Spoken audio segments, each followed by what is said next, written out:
అందరికీ నమస్కారం. భారతదేశంలో రాజకీయం ఎలా ఉంటుందన్న చిన్న ఉదాహరణగా చెప్పొచ్చు. కుంభమేళా జరిగింది.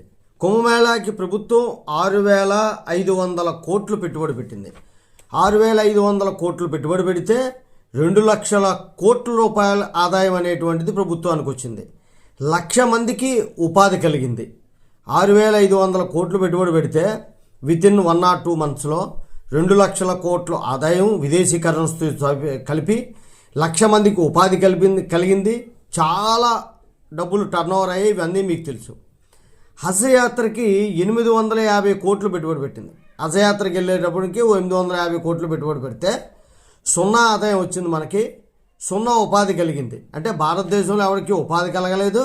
భారత ప్రభుత్వానికి ఎటువంటి ఆదాయం రాలేదు. 850 కోట్లు. అది లౌకికవాదం అట, ఇది మత ఛాందస్తవాదం అట. రాహుల్ గాంధీ గారు చెప్పారు.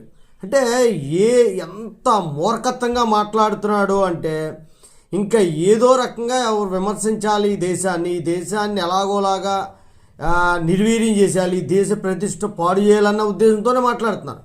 ఏదో సామెత చెప్పినట్టు నన్ను పప్పు అంటారంటే నిన్ను కాదురా మన కోట్లు వేసిన వాళ్ళు పప్పులా అని చెప్పి వాళ్ళ అమ్మ చెప్పిందని జోక్ చెప్తున్నారు. అలా తయారైంది. జై హింద్.